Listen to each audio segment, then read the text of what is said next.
Hello, you cool cats and kittens. It's Carol Baskin, and you are listening to Fascination Street.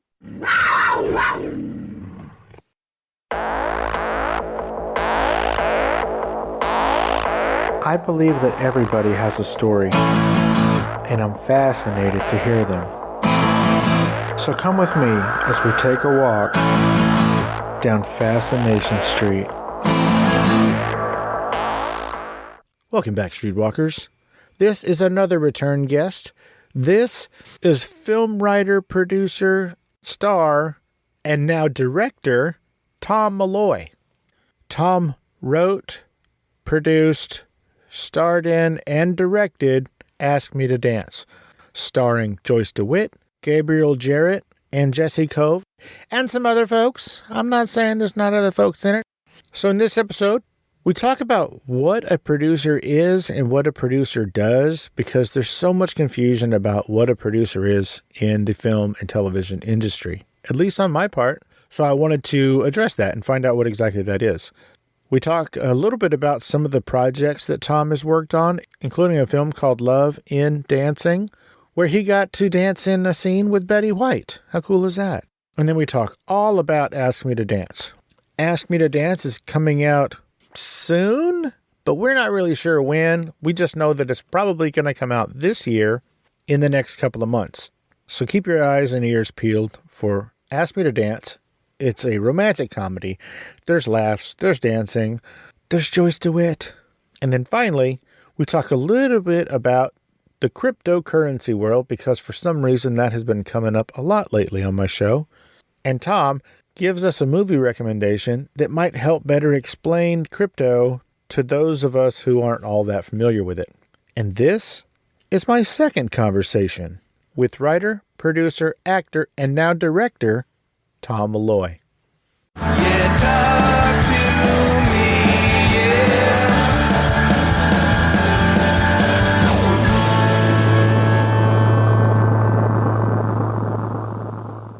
Welcome back to Fascination Street Podcast, Tom Malloy. How you doing today, Tom? Doing fantastic. How about yourself? I am Wonderflonium. Now, listeners, you will know, well, maybe you won't know if you're a new listener, but Tom was a guest previously on the show. It was the before time? Yeah, it was 3 years ago. It was actually July of 2018. That was right around my first anniversary show. So thanks, man. That was a long time ago, and I appreciate you taking the time back then. And I appreciate you taking the time right now.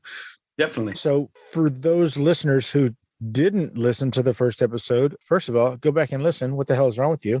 Mm-hmm. And second of all, Tom, where were you born and raised, man? Where'd you grow up? Grew up in New Jersey. I was actually born in Red Bank, New Jersey, but I grew up in a very small town called White House Station. You're making a O face. Go ahead. Tell me. Oh, because Red Bank, New Jersey is the bee's knees. Yeah. I've been to Red Bank, New Jersey probably 4 times. Yeah. Mainly because that's where Kevin Smith's Jay and Silent Bob's Secret Stash comic book store is. Yeah. Kevin and I were born in the same hospital. Son of a bitch. That's insane. How cool is that? So there must be something in the incubators over there, because both of you kids are landed on your feet, shall we say? Yeah, it's doing okay. A couple bucks. Yeah. So Tom, this is going to be a left turn. What made you get into dancing? Because you're a dancer. I used to teach ballroom dancing. This is going way back, but basically my sister was a dancer her whole life, and I didn't know anything about it except that I had a passion for 1940s big band music. So the initial thing was to see if I could learn how to swing dance. And this was like 1999 or so. And when I tell you, I was so bad when I first started. That's why I tell anybody can learn. I was like embarrassed. And since my sister was one of the teachers and she worked at the place, I remember being in a group class and her almost looking across the way at me like, you're not going to tell people you're my brother, are you? Like, that's how bad I was.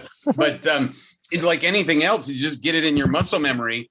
And it got to the point where I would compete in a special dance called West Coast Swing, which was not the same as the big band swing. And it was more of a slinky kind of dance to R&B and hip hop and blues. I just kind of focused on that dance and I really enjoyed it. And I made a movie called Love and Dancing, which had West Coast Swing in the movie that I wrote. And then I have another dance film. So it's always been something that I love. And there's not much of it in film anymore. And so that's why I wanted to kind of bring it back. I think we can blame La La Land for that. Just kidding. The joke is that everybody in the movie business will say, they'll point to a genre, they'll be like, that's dead or that won't work. And then what happens is the movie comes out, they'll say Westerns won't work. And then Unforgiven comes out, and then they'll say, musicals, oh, nobody can make a musical. And then La La Land comes out. And it's like, so there's always an opportunity to prove everybody wrong, especially the studio executives that think they know what they're talking about because they don't. I think maybe the comic book genre is the biggest example of that. I mean, comic book movies failed probably a dozen or 20 times before Jon Favreau knocked it out of the park with Iron Man. And then it was just off to the races. It's true because you have people like Roger Corman that did a billion movies back in the day and started all those careers, but he had the rights to Fantastic Four, but he started, he's a super low budget guy and started so many careers, but he had the rights to a lot of comic book movies, but that's about what they were. They were considered kind of like B-level trash. And then suddenly it's almost like the geek uprising from all the Comic Cons that really dictated to the industry, like, oh, this is something we have to focus on. Exactly. And I think that it's not dead. You just got to try harder for whatever those genres are that have come and gone. I mean, Westerns is a great example too. They were dead for a little while, but there's been a couple of Westerns. Like there's a big Western that's on Netflix right now with Idris Elba and some other fools. Exactly. It doesn't matter. Eventually, sooner or later, something has to come out successful that it doesn't matter what it is, what genre it is, Crouching Tiger, Hidden Dragon, you know what I mean? Like, look at Squid Game, and I guarantee there's executives that were like, oh, this is crap, you know what I mean? But ultimately, at the end of the day, it's just making something that's great and that people respond to. And then everybody goes, yeah, this is great. So you said I made a movie called Love and Dancing. When you say you made the movie, what does that mean? Do you write it? I know that you didn't direct it, but did you write it and produce it or what's up? What does I made it mean?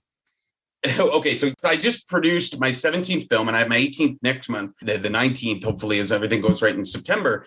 But after 17 movies, I finally directed a movie. So that then, which we could talk about afterwards. But prior to that, directing wasn't on my mind. So when I say I made it with Love and Dancing, I wrote the script. And I played one of the leads with Amy Smart and Billy Zane and Betty White. I got to dance with Betty White in that movie. And I was able to be one of the producers that arranged for the financing of the film.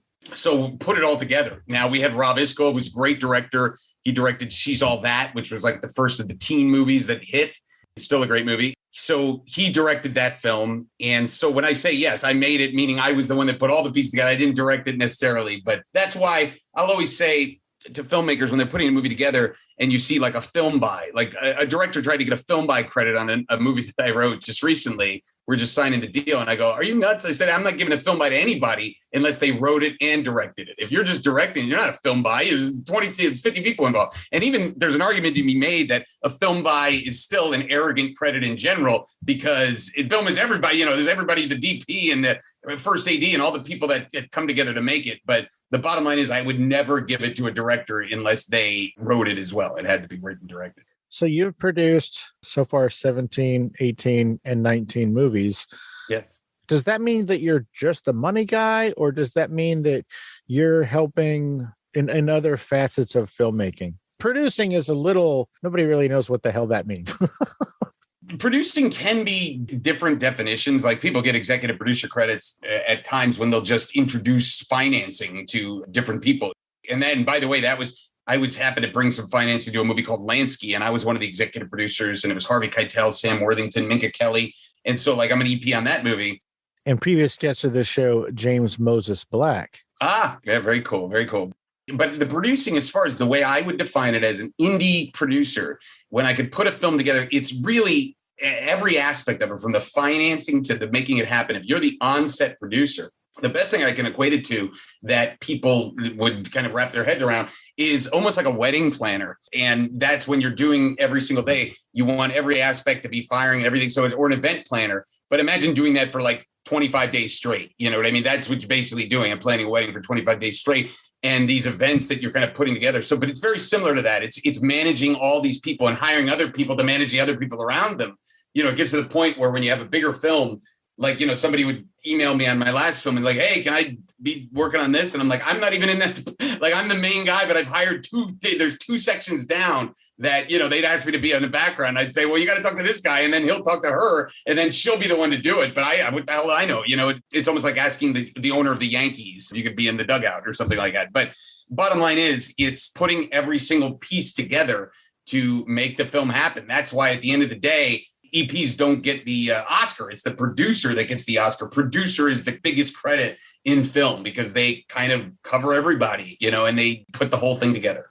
A perfect example of that would be some people might be confused as to why Michael Douglas won an Oscar for One Flew Over the Cuckoo Nest. Well, yeah, he owned the IP of the play in the book, and his dad really wanted to play that role, but he got too old. So he wanted Kirk Douglas to play the role, and then he was too old, and they put Jack Nicholson. But he shepherded the project. I mean, that could be a producer as well. Like, I could find a book, Robert Evans, the greatest producer of all time. That's how he started his career, by getting the rights to a book called The Detective. That was a hot book, and then took it and said, well, if you want to make it into a movie, I got to be one of the producers. And then he leveraged that into a Paramount Studios, and took Paramount Studios from number 9 out of 9 to number 1 out of 9. And then obviously produced The Godfather and Love Story and Chinatown and all that. But the bottom line is, if you can have an IP like that, that's what you do. I mean, I'll walk into Barnes & Noble versus going to Amazon. I'll walk into Barnes & Noble so I can look and feel at the book, and I'll try to be looking for new content. Maybe there's an anime or something like that I could license, or maybe there's this mystery and it's like, all right, I'll do some research. Oh, nobody's picked this up. And so there's always opportunities to find IP, intellectual property, and start developing that into a movie. It doesn't always have to be an original idea. It could be something that exists that you're taking and you're putting into a film. You must have a long list of IPs that's sort of in your stack, waiting to find the right time and the right money and all that, right? Of course. That being said, I don't have a ridiculous amount because I try to keep it somewhat focused. Like, if you asked how many films that I have in development, I would say 3, probably. And then other things where I have loose, maybe another 4 or 5, so I try not to get ridiculous where I'm like, I got 50 IPs, because then you can never focus. And at least for me, and maybe as things get bigger and I have more and more people in my companies, then we can have a more of an extensive list. But, and I have friends that have hundreds of IPs, but the key is, the problem is focus, because you can only kind of put something on the front burner depending on all the resources you have. Until you're as big as Imagine. That's the next step up for you. Exactly. Do people ever send you, do people ever just reach out or email you and say, hey, check out this idea, what do you think? Has that ever worked? Well, those are 2 different questions. Do people do it? I'd say twice a day at least. Oh, wow. Oh, yeah.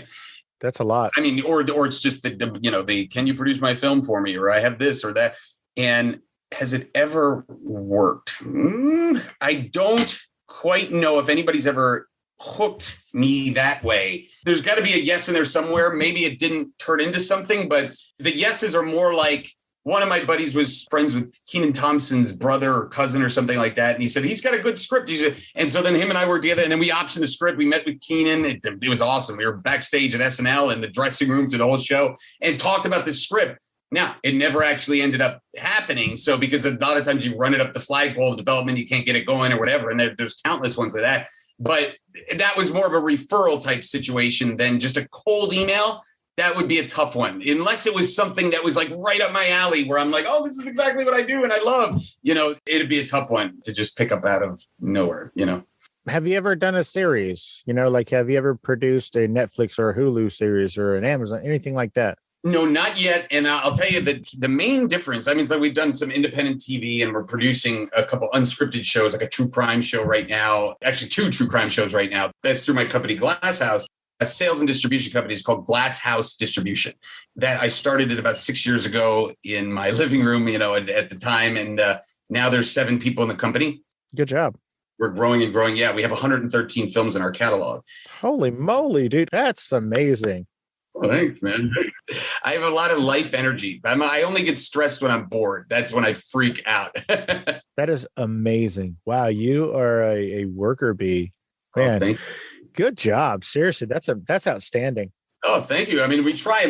It started with myself and a guy named Brian Glass, who was a Wall Street guy. And that's where the Glass House comes from. But it's become a double entendre of you could see everything going on inside. It's completely transparent, which was missing from a lot of the sales agents and distributors. Like, you can get us on the phone, you can email us. We always email you back. Look at the statements here and there. And so that helped us get an early jump just by taking that motto alone. Now, Glass House is different than Trick Handle Productions, my production company. And then people ask, where'd you get Trick Candle from? And it's the birthday cake where the candle, you try to blow it out, you blow out the flame and it comes back, and you blow it out and it comes back. So that's the analogy there, that you can't put the fire out. Hey, Streetwalkers, here's a word from our sponsors. So I ran into previous guest of the show, Chris Gronkowski, the other day, and it went a little something like this. Hey, Steve. Hey, Chris. Hey, you know what sucks? When I get done with my workout at the gym, my protein shake's not cold anymore, man. It's room temperature. Weird. I haven't run into you at the gym lately. Busted. Okay, truth be told, I don't work out, but I do get thirsty after a long day of podcasting. I just can't seem to keep my cocktails cold. You should use an ice shaker. What's an ice shaker? The ice shaker is a double-walled, vacuum-insulated stainless steel shaker bottle with a patented twist and agitator that breaks up the protein powders. So you're saying I should switch to an ice shaker, take out the agitator so I can fit more ice in the cup and it'll stay cold longer? Steve, you don't need more ice. The ice shaker is third-party tested and verified to keep your drink cold for 30-plus hours. Chris, you're a genius. I'll still remove the patented screw and agitator and just add more booze. I guess technically you could, but if you actually use the ice shaker as a protein drink cup, the agitator breaks up the powder and doesn't bounce around like you're shaking a paint can. Why are we still talking? Let's party. Gronk style! That's right, Streetwalkers. Ice Shaker is the new sponsor at Fascination Street Podcast. Ice Shaker is made from kitchen-grade stainless steel so it doesn't smell all funky after you use it a couple of times like those cheap plastic ones.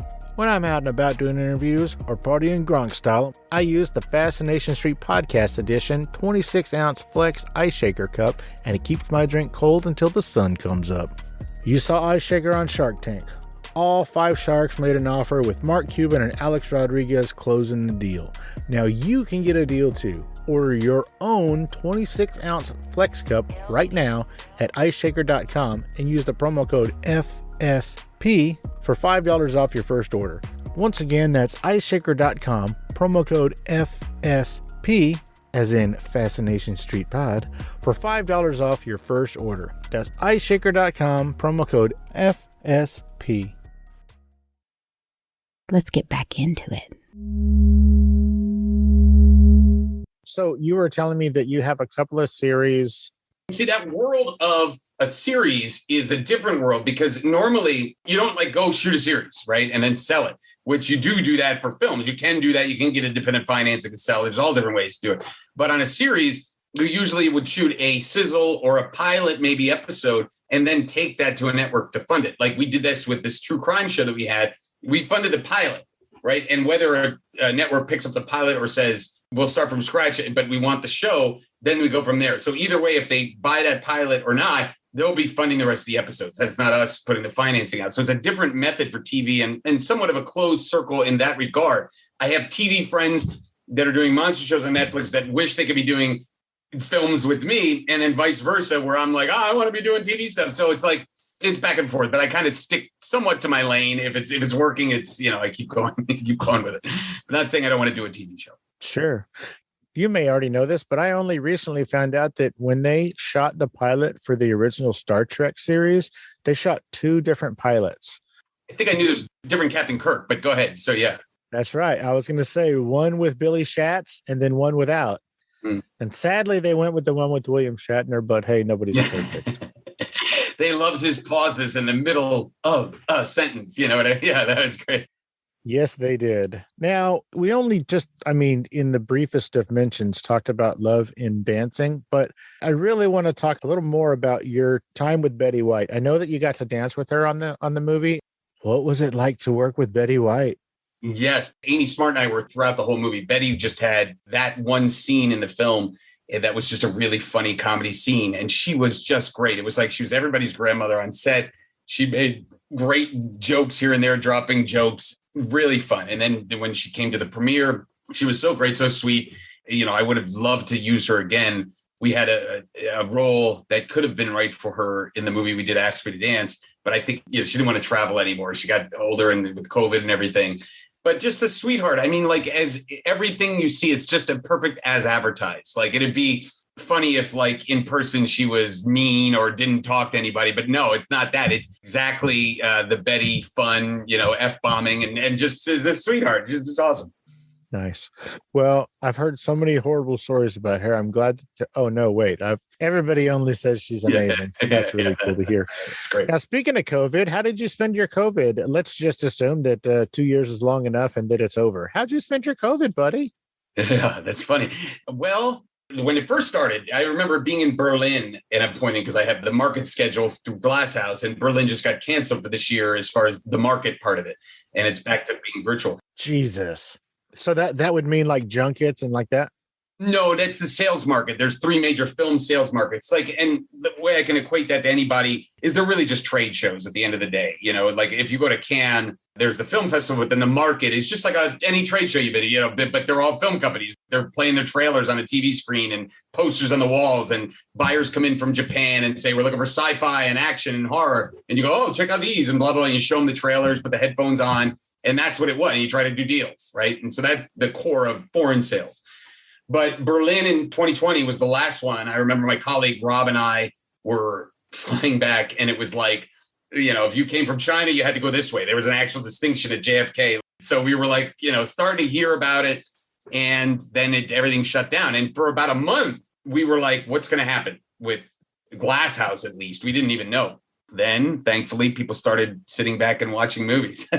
So 2020 became our most successful year for Glasshouse. And then we almost doubled it in 2021 because people are just watching stuff. And the other asterisk there is that there was no content being made. So now we have product that foreign companies are going to want because there was nothing out there. So that was great. And the other thing I did is I made this film, Ask Me to Dance, which was, the first film I directed. And that was in May of 2021. So you had to do it with COVID protocols, but it wasn't like the craziness of the lockdown state, and now I'm going to Scotland in mid-February to shoot a film out there. Cross your fingers. I think that maybe in about a month, hopefully things will be better. It's like, I know so many people that have recently just had Omicron or have it right now, that it's getting to the point where like, all right, everybody's pretty much got it. And then like, we can just go from there, and I was vaccinated and then got COVID about 2 months ago. So I'm under the hybrid immune, which means like I'm super immune right now. And so I didn't even get it when I had 3 people from my son 2 feet away from me for days, and I got nothing. So I think hopefully maybe in a month, 2 months, that things could be the best that it's been. Well, it does appear to be culminating to an eventual peak, but I'm pretty sure I could have said that at any moment throughout the last 2 years.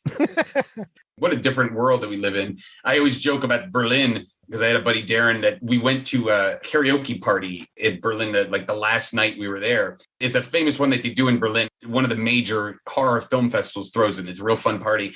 And I went with a bunch of colleagues, and then my buddy showed up late, and I was like, I'm tired. I've been going crazy, then selling and then going out every night. I said, I'm going home. And it was like maybe 11 o'clock at night. And I left that party, and I look back, that was like the last COVID-free party when there was an innocent world. And I look back, I'm like, if I had known that, I would have been there till 5 a.m. You would have dragged me out of that place. Like I would have never left.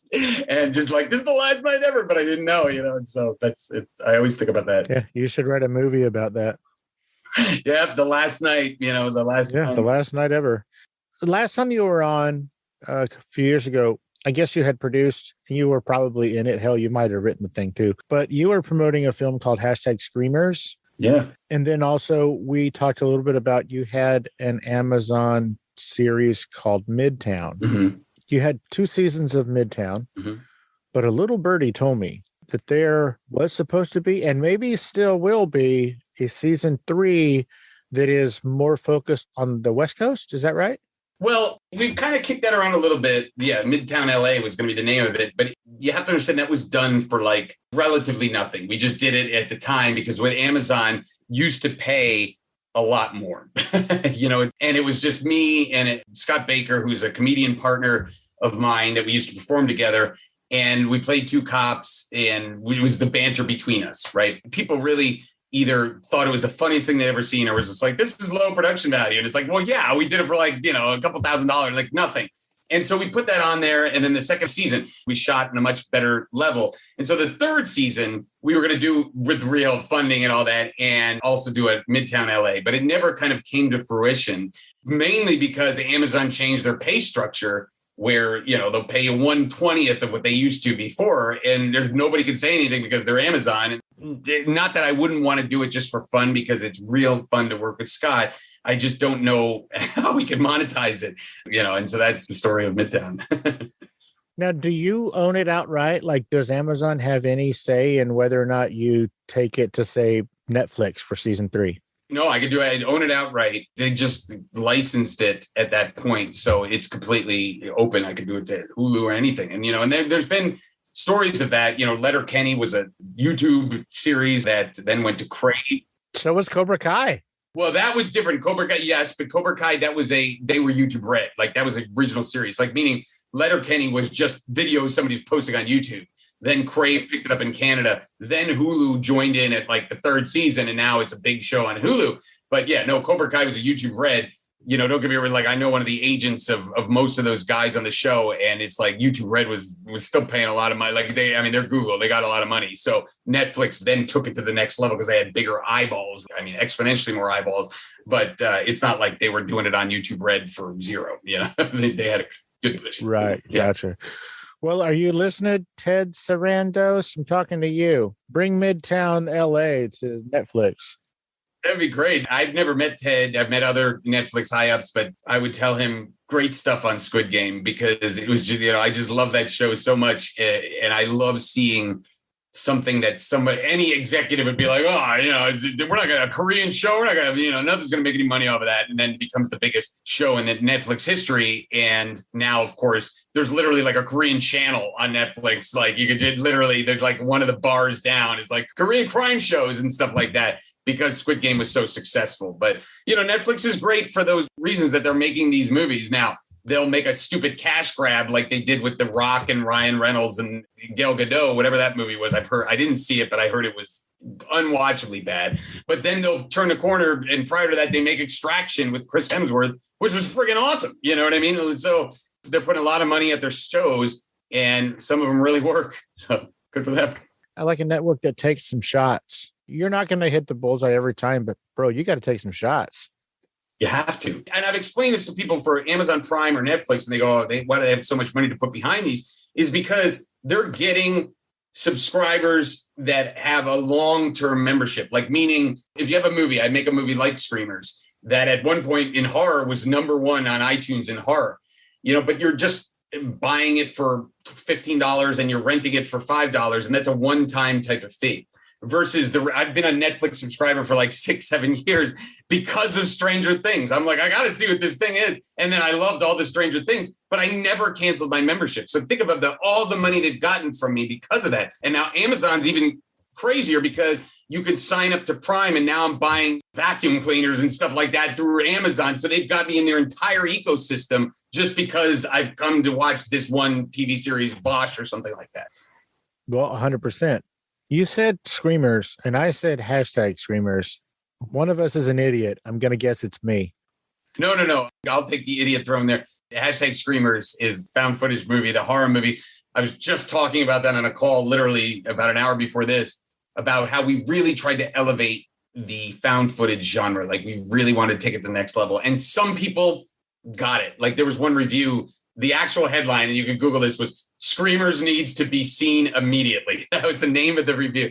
That was the title. Then other people are like, oh, it's another found footage movie. Like, they almost didn't give it a shot. So interesting you're talking about it, because another thing I was talking about this call was that I own the rights to Screamers 2, the sequel. And so we're going to see if we can do that sometime this year, because that's IP. And we wouldn't make it found footage. We'd make it just a standard horror movie that expands on that story. Is it already written? No, it's not written. There's nothing written. There's nothing yet. But I do have a movie, Trauma Therapy, that I made in 2019 that was really fun. It kind of psychological thriller. And we're doing Trauma Therapy 2 this year. We're doing that. That's next month. So, all right, let's talk about what we're here to talk about. You are going to be the executive producer of Fascination Street. No, wait. All right, buddy. Let's talk about Ask Me to Dance. Now, Ask Me to Dance stars you, previous guest of the show, Gabriel Jarret, and previous guest of the show, Jesse Kove. And I'm crossing my fingers to say the word future guest of the show, Joyce DeWitt. I don't know how that's going to happen because she's nowhere on social media, but there you go. Tell me about Ask Me to Dance. Now, you wrote this, you starred in it, you directed it, and I'm assuming you produced it because you'd be a fool not to, and you distributed it?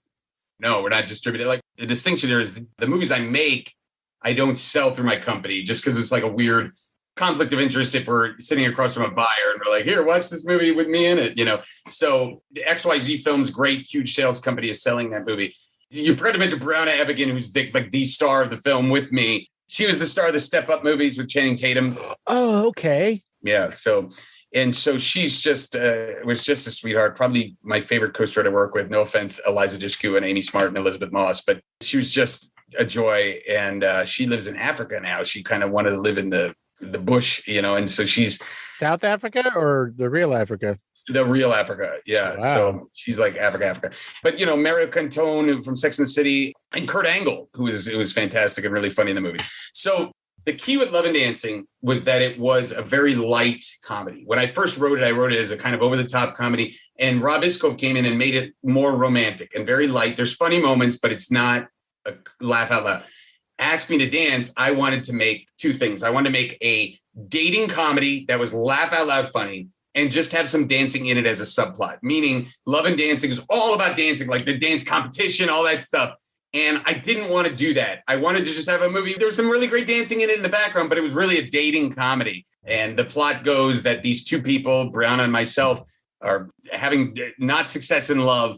And they both meet this gypsy woman 5 days before the end of the year. On separate occasions, they meet this woman that tells them they're going to meet the love of their life in 5 days, which happens to be New Year's Eve. And they go on a series of the absolute worst dates, just missing each other by 30 seconds, just walking by each other, not seeing each other until ultimately they meet. And who knows what happens at there. But the bottom line is it's the comedy getting there. You know how the ending is going to end. And it's the hilarity that ensues prior to that. I'm going to guess that it ends with credits.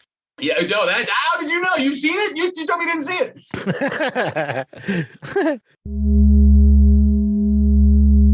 Hey, Streetwalkers, here's a word from our sponsors.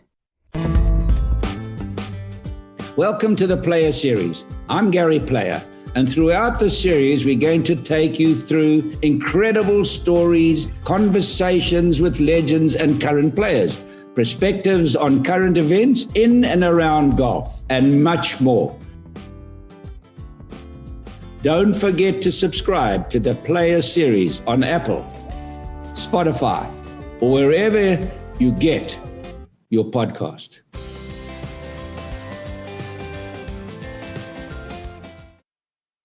Let's get back into it. So, when I spoke with Gabriel Jarret, he made it seem like you guys had worked on several projects together and y'all were pretty good friends. Also, for what it's worth, he made it sound like you're a really cool guy, whatever. Yeah, all of that is a lie. I'll go ahead and say it. I don't like him and we're not friends. No, he's one of my closest friends. He's awesome. Gabe Jared. I mean, most of my friends, besides two I could think of, I've never seen their shows. Like, Brian Krause is a good friend of mine. Never seen even one episode of Charmed. He was the lead on Charmed. You're a good friend. Well, what the hell? What am I going to do? Go back and watch it? Like Josie Davis and Charles in Charge. I mean, I saw episodes of Charles in Charge, but never really watched it. I'm trying to think of somebody else that has that. Oh, all of my soap opera friends. Like I have tons of people that start in soap operas. I've never seen one. Like I've never seen them on. But Gabe, when I was a kid, my family and I were big fans of Real Genius. We thought it was probably one of the funniest and smartest of the 80s comedies. And so meeting him later was like, oh my God, I love Real Genius. So there's that. But the other being Hakeem K. Kazim, who's a great actor. He's, in Black Sails. But I had seen Hotel Rwanda like the night before I met him. And he was like the third lead in that movie. And I'm like, oh my God, you were such a bastard in that movie, and then, so other than I literally the other ones, I'm just like, I'd never, what am I going to do? I'm not going to go back and watch the shows now. It's just, I haven't seen them. So. Wow. What a great friend. So Yeah, and I didn't mean to be like name droppy there. I was just trying to say, it's just like that Gabe and I, we had the same publicist, and then I made him switch to another publicist that we mentioned before, Charles Sherman, great guy. And then we just would end up at all these events together, and we have the same sense of humor, and he's loud and funny and a great actor because he's been acting since a kid. I will always put him in stuff because he could always hit his mark. He could always bring it for comedy and stuff like that. And he's just great. Not for nothing, but if you are bored or you have trouble sleeping, he is the guest in the current episode of Fascination Street podcast. His episode is out right now. If you can't sleep tonight, check it out. It's a lot of fun. Like you said, he is loud. He is a little, I'm going to say rambunctious. I think he's full of energy. He's like a little ball of energy. Yeah. And he seems like the sweetest, most good-natured dude. So I'm imagining that it's a lot of fun to be around you two because you're also a bundle of energy. Well, that's the joke is I say around Gabe, I'm like, I'm the quieter guy. I'm like, yes, finally, because everybody's just like, Tom, could you keep it down a little bit? And like, I like being around him so people can be like, well, he's the one making noise, not me. But we've always had a lot of laughs and a lot of fun together. So yeah. So when y'all are together, you should wear shirts where his just says coffee and yours says half calf. Yeah, that's good. That's a good thing. Yeah. So what more can you tell me without spoiling? What more can you tell me about Ask Me to Dance? Oh, Jesse Kove said, I don't know if I'm supposed to tell you this, but he said it on his episode. He wished that there was more dancing for his part. He was excited because that's not in his comfort zone, dancing. And so he likes to do things that push him. And he was a little bit disappointed that there wasn't more dancing. Will you tell him to shut his mouth? No, I'm just kidding. No, Jesse was awesome to work with because it's like, you got to understand, it's like people like Gabe and Catherine Mary Stewart from Weekend at Bernie's. It's like I've done 5 movies with her, right? And so there was a lot of friends that I'd work with. And David Josh Lawrence, who's one of my closest friends too, along with Gabe, also a lot like me and Gabe, was there. So we have all this little crew. And then Jesse coming in like halfway through the shoot, and we're wondering like, who's this big, gigantic guy? Like, how is he going to, within like 10 minutes, he fit right in with all of us. We're all doing the same jokes. And he was just great. Before I forget, let me just say this, that shooting a comedy is just so fun because I've done so many horror movies and dramas where it was like so serious on set.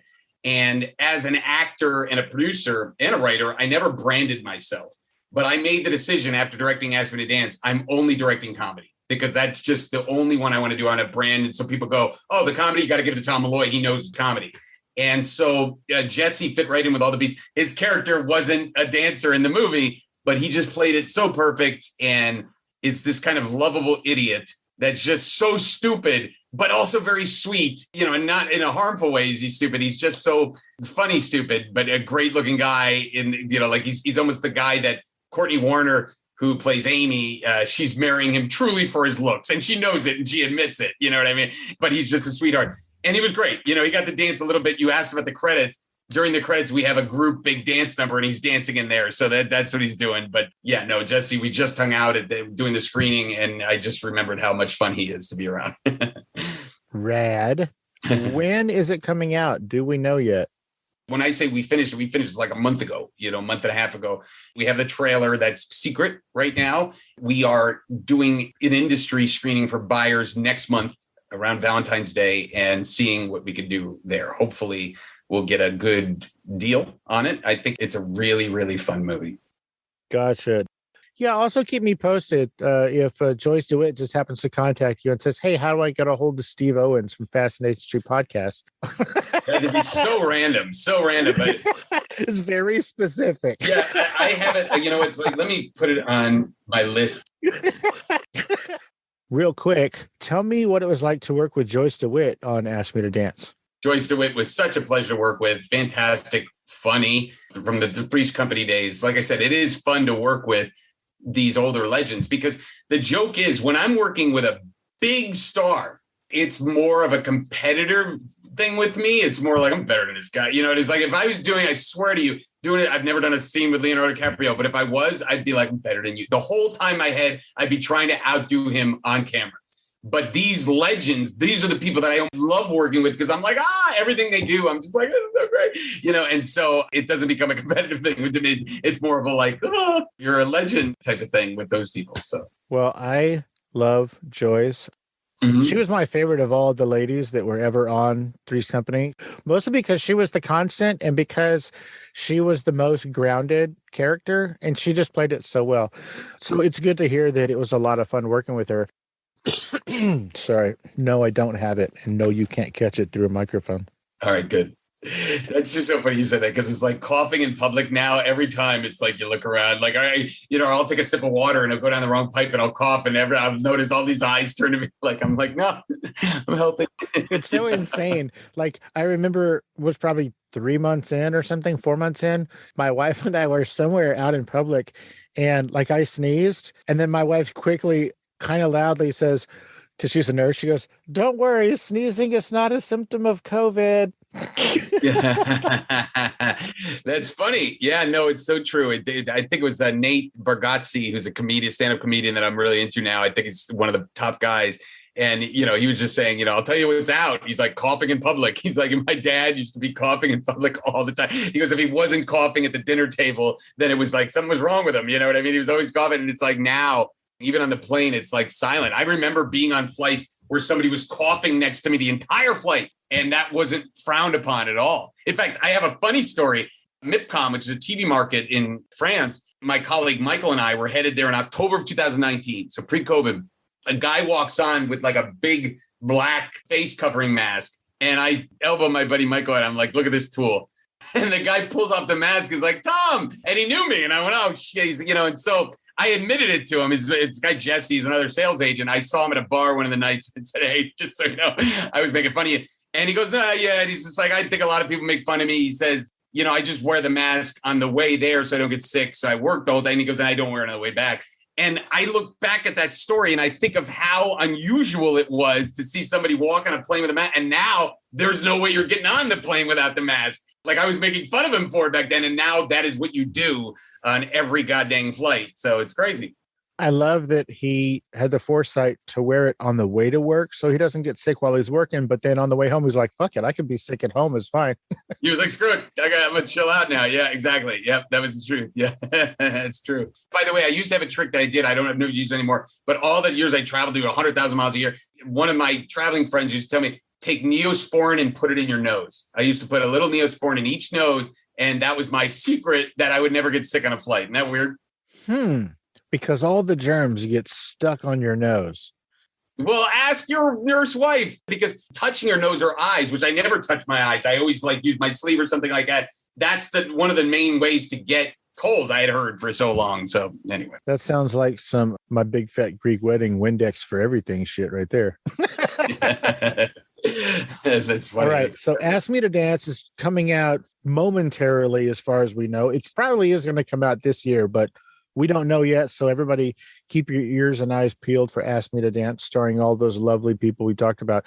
Can you talk about some of the other projects that you have? I know that you have another couple of films you produced, and I think you said a true crime unscripted show. Yeah, we're doing a show called Conspiracy Murders. We shot the pilot. We're trying to sell that. And it's just almost like a Forensic Files type show, but a little bit more of going into the backstories and maybe pointing to question marks that maybe somebody was convicted, but it might not be this person. And so that, and we have another show, which I don't want to divulge that show yet because it's too early in the development of it.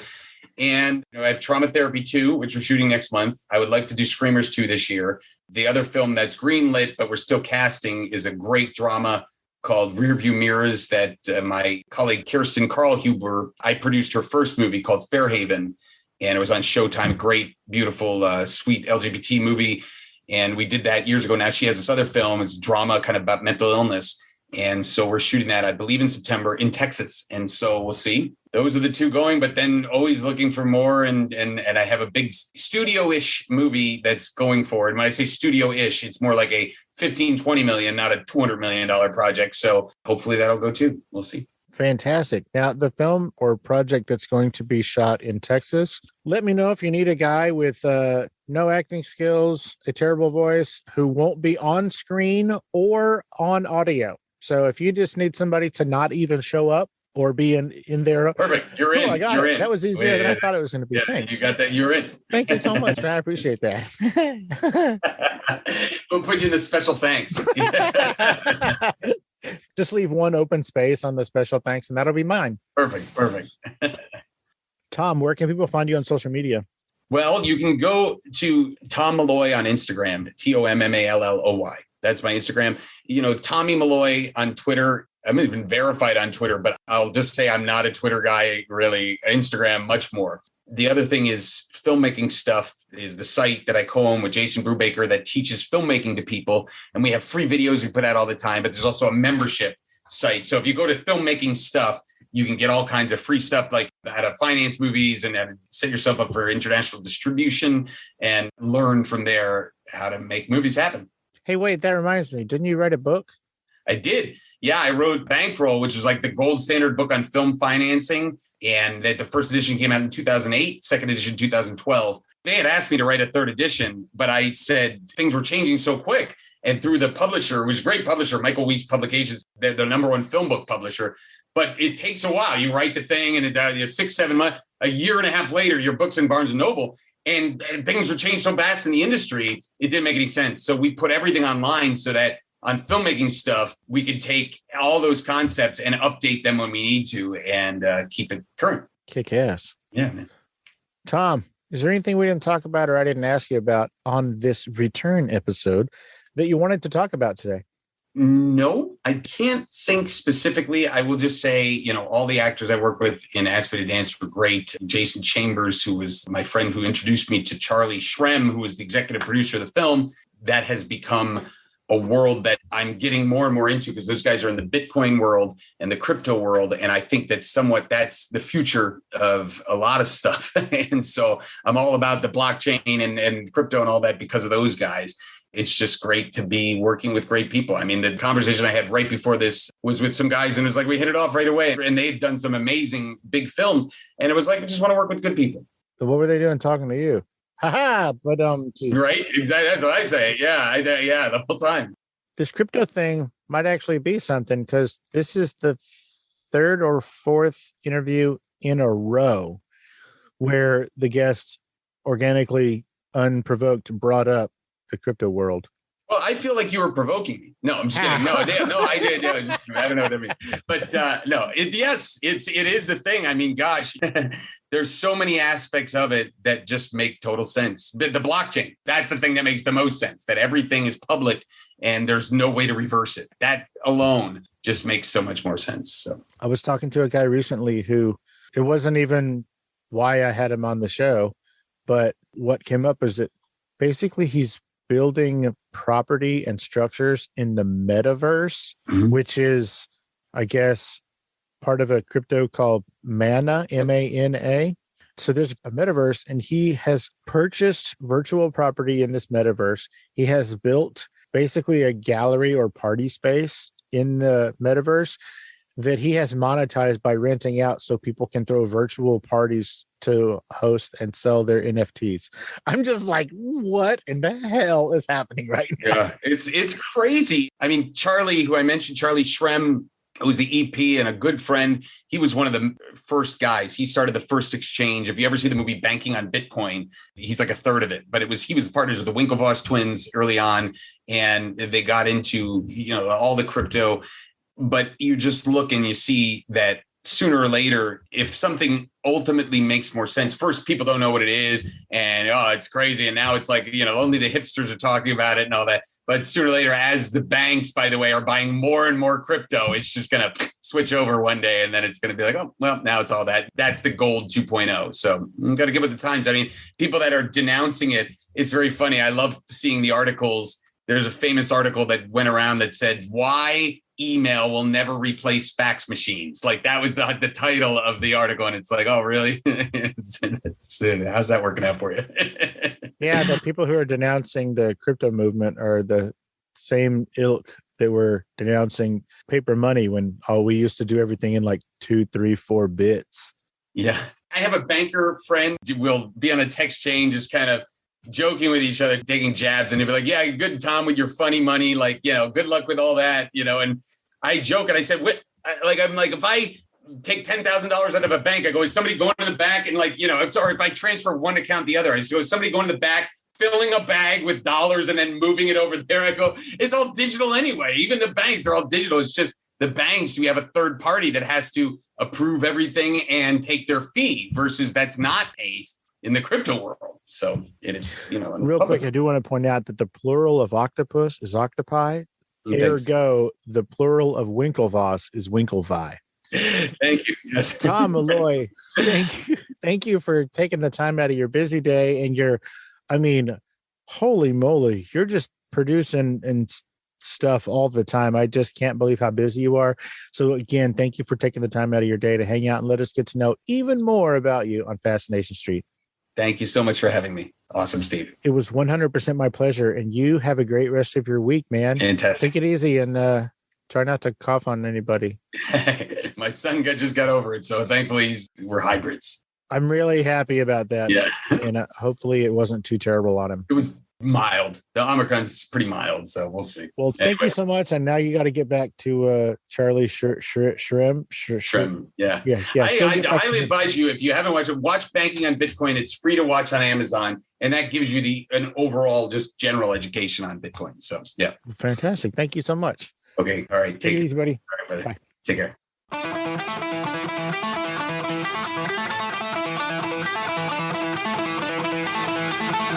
Opening music is the song Magnolia from the 2001 album Intransigence, used with permission from Douglas Miles Clark. Closing music is from the song Say My Name off the 2021 album Underdog Anthems, used with permission from Jax Hollow. If you like the show, tell a friend, subscribe, and rate and review the show on iTunes and wherever else you download podcasts. Don't forget to subscribe to my YouTube channel. All the episodes are available there as well. Check me out on Vero at Fascination Street Pod and TikTok at Fascination Street Pod. And again, thanks for listening.